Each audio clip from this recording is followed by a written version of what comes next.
élèves, bonjour. On se retrouve encore une fois, mais cette fois-ci avec une nouvelle leçon d'orthographe. Le titre, le pluriel des noms composés.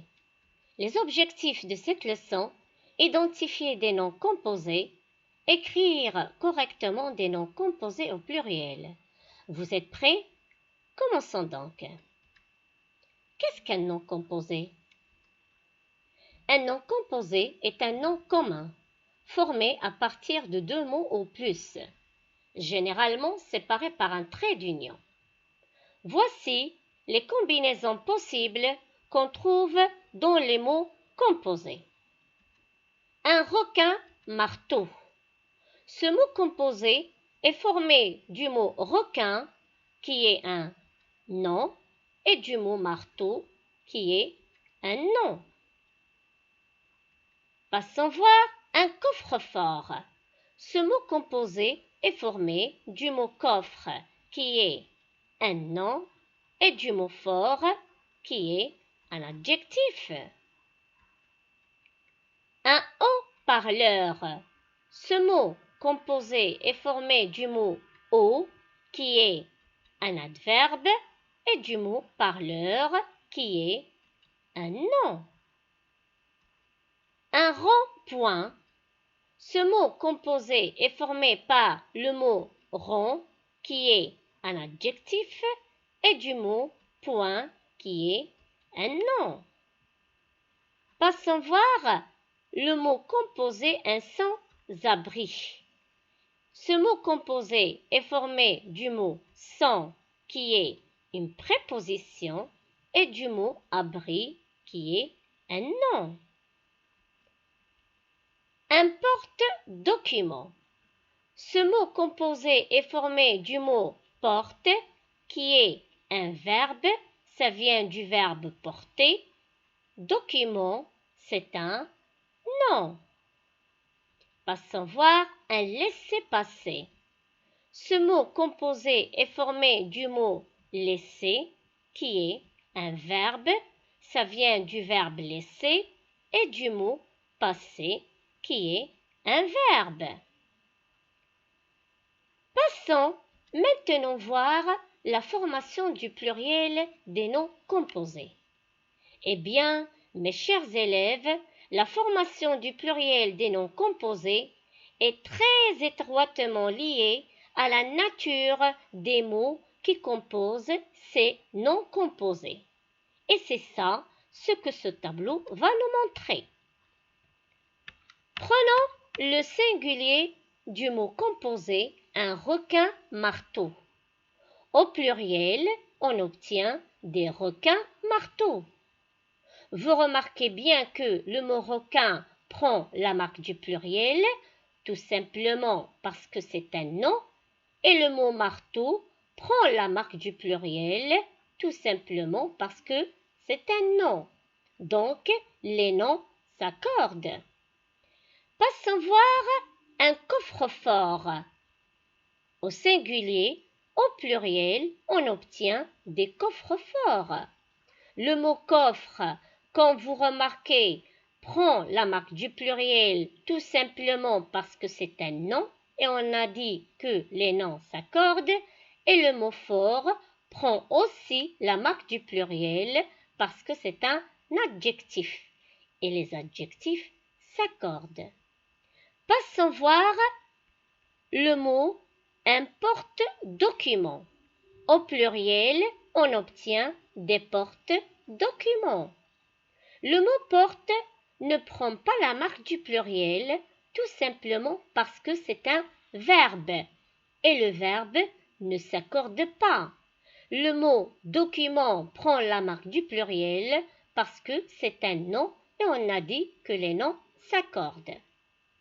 Pour un laissez-passer. Au pluriel, on obtient des laissez-passer.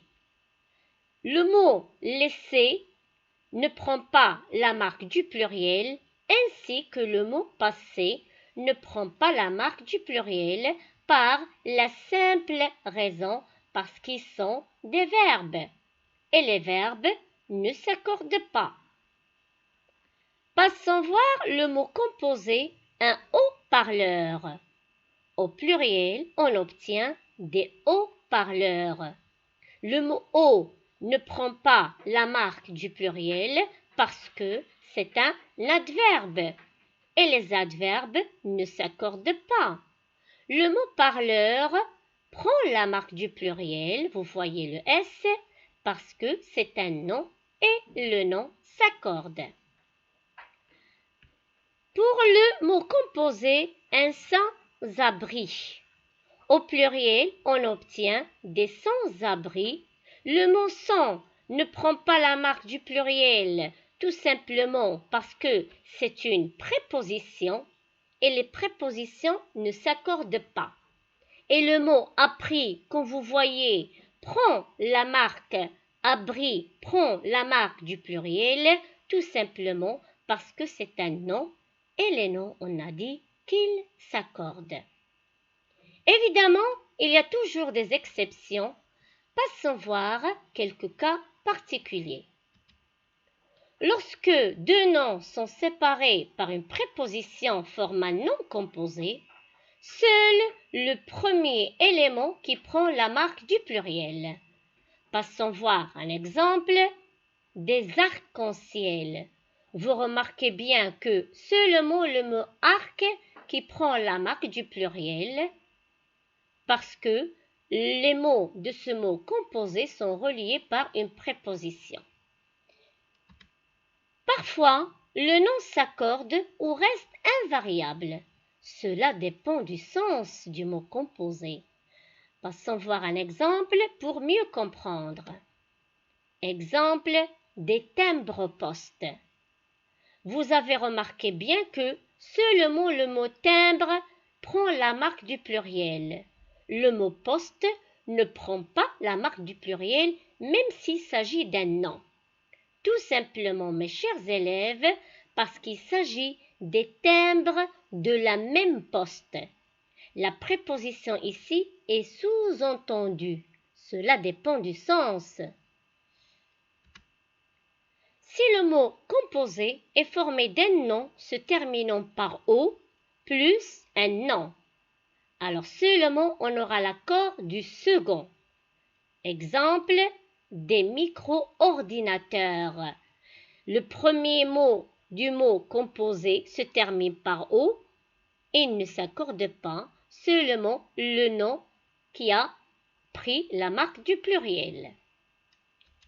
S'il s'agit d'un mot composé formé par demi plus un nom, seulement le nom qui s'accorde.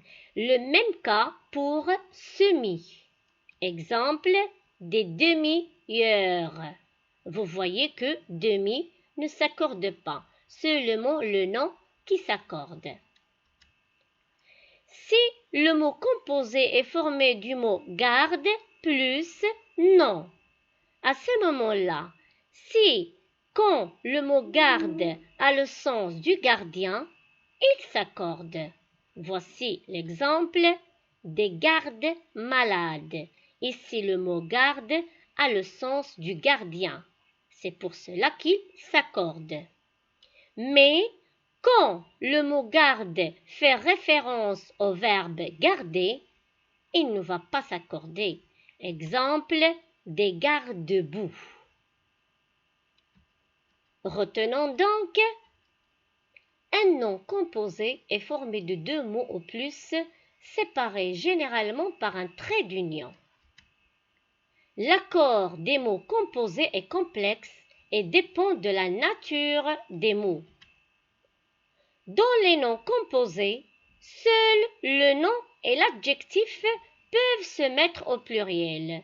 L'adverbe, la préposition et le verbe sont invariables. Lorsque deux noms séparés par une préposition, seul le premier élément porte la marque du pluriel. Parfois, le nom s'accorde ou reste invariable, cela dépend du sens du mot composé. Et l'exemple des timbres-poste qu'on a déjà vu. Merci d'avoir bien suivi mes chers élèves. et à la prochaine leçon.